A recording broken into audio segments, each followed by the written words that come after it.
everyone, welcome back to my channel. My name is Laura Smith and I'm the third year of my second doctorate. This one at the University of Oxford, both of them are in history. The previous one I did at the University of Mississippi in the US.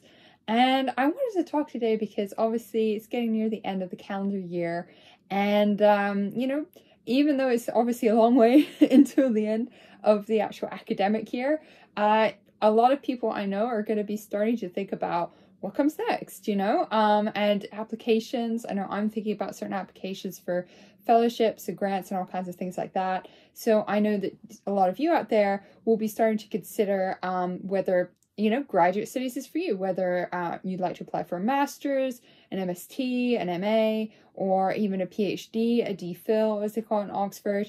And whatever your chosen path or decisions applications, I feel really, really strongly that knowledge is power, and that regardless of where you are right now, be you at another academic institution or out of academia looking to come back in, I really feel strongly that everyone deserves the right to have the same access to the same information and the best advice or information. Not I'm saying that I'm the best by any means, but at least advice and information that anyone could get anywhere at Oxford or anywhere else. So sometimes when I have students, or my students, who tell me that they want to go into master's studies, which is awesome, and they're looking into that, not only if I'm teaching them obviously a specific subject, I could give them advice if that's what they're looking to continue in a certain subject area. My specialism being US history and US politics, specifically history obviously with my doctorates, but I did do a master's at University College London in US history and politics at the Institute of the Americas. And so I'm able to give advice about sort of applications and how to go about it for both sides, the master's and the PhD. I applied for PhD in both, first off, I applied in the US. I applied to 5 schools in the US and decided to go to the University of Mississippi, and I'll get into that a bit later. But yeah, I'm always happy to talk about that and try and be as helpful as possible. So as I said, it's getting toward the end of the year, and if you haven't started thinking about New Year's resolutions or what you want to do in the next academic year, now's a really good time to do it. At the moment, a lot of academics, people in academia are off, understandably, enjoying the holidays, enjoying a bit of a break. Now's a perfect time, if you haven't already, to start looking into those programs that maybe you've been thinking about. Make sure that you feel that you've got a good understanding of what those programs would entail, what they'd involve.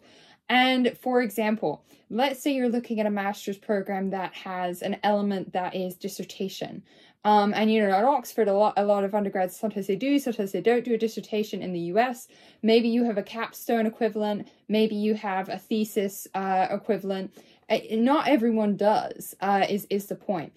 But if you're looking into a part taught, part research, say, program, like my master's program was, if you're looking at a full research master's program, you certainly want to make sure that you find an academic potential supervisor, right, at the institution that you're applying to.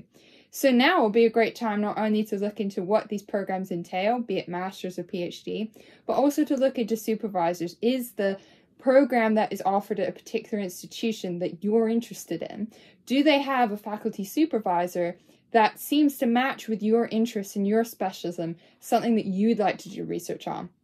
And now, considering that we're getting to, beginning of another semester, great time over the vacation to write a draft email and, reach out to someone. This is something that a lot of people don't realize until I have a conversation with them. You definitely want to reach out to a potential supervisor, be that a master's, be that a PhD. And most important advice, there's no such thing as being too organized. Maybe that's just me being a bit OCD, but there's also no reason to ever think that, oh, it's too early. Like, be organized and be early, because when it comes to applications, early bird usually gets the worm. And when I say that, I mean that, yes, if, let's say, for example, Cambridge has a really long deadline for their master's program.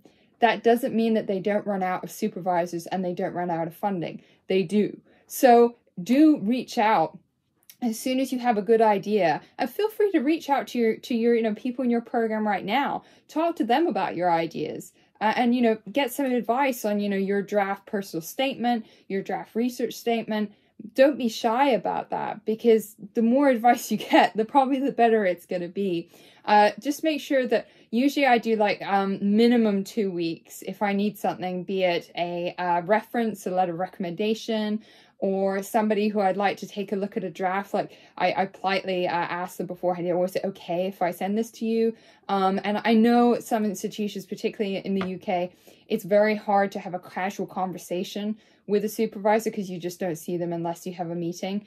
Whereas in the US, it's really nice when you're in a department, you can just sort of knock on the door and the door is always wide open and you can just see people really easily and ask them these questions. But they're really important questions to just have a conversation about that. So keeping in mind anything that the program is going to require of you, what's going to entail, what the application is going to entail. A really good piece of advice that I got was actually an open day many, many moons ago at Oxford. I wasn't even applying for doctorates at that time. And a student was so open and honest with me. I so appreciate it, which is why I'm trying to sort of pass it on. And she was so open and honest, and she said, you know, the first time I applied for the doctorate, the DPhil here didn't get in. And so I reapplied and I learned from that mistake. And she described her mistakes as being not detailed enough. Now, this is something that is very specific to the UK, because obviously a doctorate in the UK is a lot shorter. You know, it's 3 or 4 years. It's not 7 average like in the US. So in terms of the UK, they are looking, they completely appreciate that your topic of subject of study for your dissertation could change. They understand this, but they still would like to see some specifics and make sure that you understand the field that you are looking to make a contribution to. So yes, use footnotes for a doctoral, a PhD research statement. Yes, have a bibliography. You know, don't be shy about that. But do get other people to look at it, other, you know, people in academia to take a look at any draft. I would highly recommend. Reach out to people, and especially if you're applying in the US for a doctorate program, I would also recommend reaching out to the chair of graduate studies if you have any questions about the program itself. If a handbook isn't readily available online, just ask. You know, that their job is to help you. And you know, you may think, oh, well, I'm not a student there yet, but I've got to be honest with you, which is that my experience applying to the US, when I reached out to the chair of graduate studies at the University of Mississippi, she was so friendly and so helpful, and she was international herself, so she was able to relate to me, and I was able to see that I was going to have a really good working relationship with this woman. And that was really important in not only deciding to go there, but giving me that encouragement, but to know that, you know, you're going to get that sort of positive experience. And if you find that someone isn't helpful, maybe that gives you a good indication of whether or not you should go there in the first place, right? So these are all sort of helpful deciding factors. I'll talk about, you know, other stuff to do with, you know, down the road, like if you're interested about, you know, funding and that sort of thing, deciding where to go and all those sorts of stuff. But for now, I just wanted to talk about applications, period.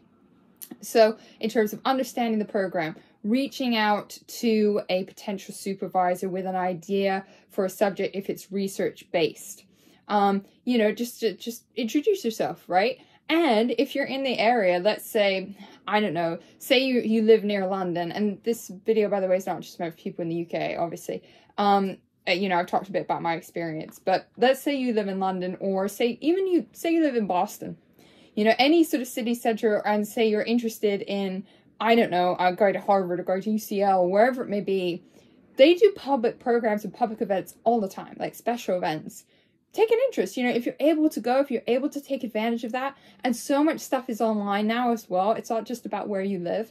If you can access it online, and then you can reach out to an advisor and say, oh, I was really inspired by what I saw in that program. I really enjoyed it, and it made me really excited about the program that you offer. It made me look into it further, and I really love to discuss X with you. You know, it doesn't have to be a long email, shouldn't be a long email, just like a sort of elevator pitch. If you've heard of those, you know, you're pitching yourself, you're pitching a very vague idea probably for a project, but you're trying to make that good first impression and trying to see whether you can establish a good relationship and get a good impression from the institution you're applying to. So for me, I applied for my master's. I applied to 3 different places in the UK. I knew I wanted to be in the UK, having recently come back from a year abroad at that point in time in my life. So, yeah, I applied to 3. Something, again, I would say, apart from applying early and contacting early and getting organized and that sort of thing, something else I would say is that with all applications, I speak from personal experience, especially with fellowship applications and things like that, just all applications, job applications. Please comment down below if you agree, just make me feel better. But any applications, even if it gives you a date as to when you should hear from them, don't write it down. Don't think about it.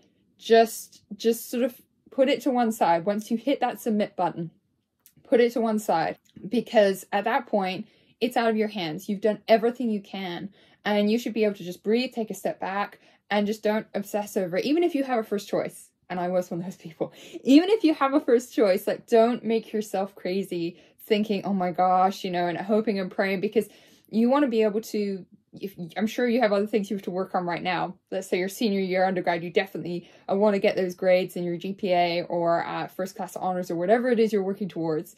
You know, you've got other things to worry about without obsessing over, oh my God, I haven't heard back. What if it's gone to my spam? And to be honest, one of my master's applications, I've been going to special events at this group for a long time. And so I knew the person who ran it. And there was a computer glitch. It submitted, thank God.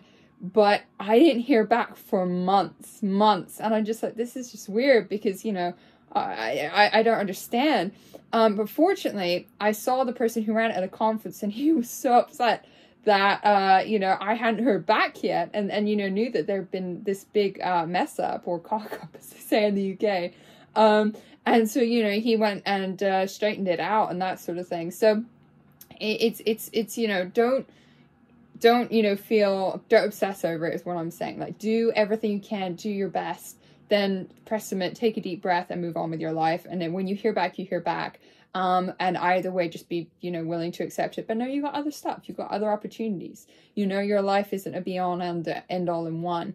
And if you really do have a first choice, and let's say, you know, you don't get it, it happens. A lot of it, like I said, the story I told you with this other girl, it's to do with luck. Let's say one year you might have a whole bunch of applicants for a few spots, right? Another year you might have very few in a limited subject area.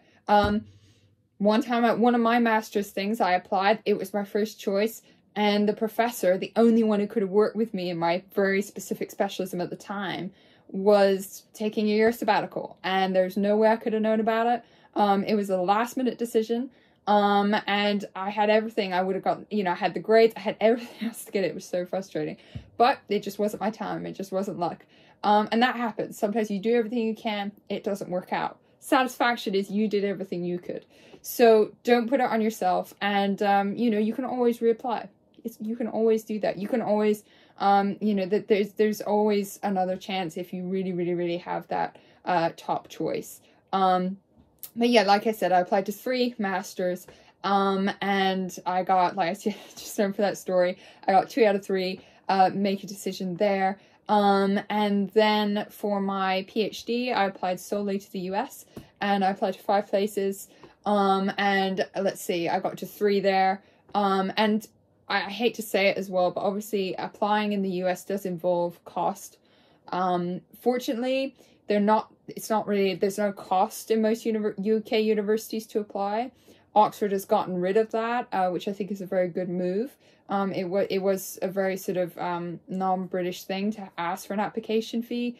I sincerely hope that, you know, that is not a blocking for any of you. That what factored into my consideration when I applied for PhDs was not particularly the actual cost of applying, but the cost of the actual degree, and, you know, whether that was going to be feasible, and that relied on getting funding. And applying for funding is not normally separate, certainly not in the US. In the UK it can be for some things. You could look into separate things. That is something as well. You know, ask your potential supervisor, say you're applying to Oxford, Cambridge, get their advice. You know, is there a particular college I should put a preference for? You know, asking, because you apply to the department, not the college, right? So just ask. Or asking them about funding. Ask the chair of graduate studies at any department in the US, not the UK, because the UK is very ironically decentralized. You know, you just like, for example, the history department of the University of Oxford, I didn't even realize how big it is. And so the chair of graduate studies, you just don't see them unless you have a specific appointment or reason or whatever. So it's a very different relationship than that, as I said, more personal experience. And University of Mississippi history department was the biggest on campus, and you still knew everyone. It was still very collegial, which is really nice, and I think more, reflective of the US system. So that's something that is important in terms of applying for funding. Just getting ahead of it. Now's a really good time before you get bogged down, unless, of course, and I completely understand this, you're one of those very unlucky people, and I was there with you for so many years, to have undergraduate exams in January when you come back from the semester, like you do in a lot of UK institutions. So you might be stuck down with studying or revision, whatever you call it. My sympathies and good luck and best luck go out to you. But again, if you do have time to get ahead of it at all, I would highly recommend. I think another thing that I would say is that in the US, you sometimes have to do the GRE. You often have to do the GRE. Some places it is becoming less frequent, which I think is a good thing as someone who's neurodiverse. I specifically, and I know this is unusual, and I wouldn't necessarily recommend it, but I specifically applied to university schools that would let me apply without doing the GRE, because I knew that my math score would be terrible. I had never done a US type based multiple choice test like that. I had not been trained for them. And so it just wasn't going to show my strengths. And a lot of departments, they were really nice, but I will say, the University of Mississippi, the chair of the graduate, she was so helpful, so nice, and she was absolutely fine with me not doing the GRE and applying and accepting me. But the graduate school at the University of Mississippi would not let it go. They're just like, this is a box that is unchecked and it can't be. There has to be a score. So after being accepted and deciding to go there, I had to go back and do the GRE, which was just a waste of time and money. But there wasn't any pressure about it. So yeah, do look at and what needs to be done for any applications, be it the GRE, be it you need a certain GPA, be it you need certified transcripts, I don't know, CV, whatever it is. Just that you have that all in hand. Recommendations really important. To be able to organize that as best you can. I often find that the most stressful, actually, because it's something that is so out of your control in terms of making sure that people do them and have they submitted them, have they been safely received. Just gives me heart palpitations. One other thing I would say, if you're not sure about something, if you can't go to an open day or you can only do a virtual open day, and you really want to know a bit more about an institution, don't be shy. Don't ever be shy. Obviously don't be rude, but don't be shy. If you feel more comfortable emailing a student who's like a graduate student who's already in the program, maybe someone who's even like a bit further through the program, like a graduate instructor. Someone who's in the latter stages of their PhD in the US, for example, if you're looking at a US institution, or a doctoral student in the UK. Just find them online and looking at a department and email them if you have specific questions about a program. I would, if it's something that you're just like, oh, maybe I've been, silly and I don't want to look silly, obviously, and maybe I've just missed it online or I misunderstand what it says on the website, and you don't want to ask a potential supervisor, just ask someone who's already there as a student, because they should be able to give you really good idea as to what it's actually like, especially in terms of funding. You may be nervous about asking about funding. I mean, I wouldn't be. I'd encourage you to, but if you want to talk to another student and say, is it easy to get funding to go to a conference? Is it easy to, how hard do you find it right now, especially with, standards of living and rising costs? Feel free to ask these questions. What's it like in terms of living there as a student? What's student life like? Anything like that, just feel free to contact, students who are already there. Contact, communicate, put yourself out there, be organized, and, just give it your best shot. is my best advice for applying to grad school. When I applied to Oxford, when I applied for my second doctorate, I really didn't apply to that many universities. That's kind of like a separate story, because I was just looking to be in the UK, you know, COVID and all that. And I'd obviously just come back from the US, really didn't want to go through comprehensive exams again. And obviously didn't want to go through a whole long program again. So that was a good decision, but I've kind of talked about what that experience is like, or hopefully I have. If anything's unclear, please do ask. I'm happy to answer as best I can. But yeah, good luck to all those applying. Thank you so much for watching. Be sure to like, share, subscribe, comment, and I'll see you on the next vlog.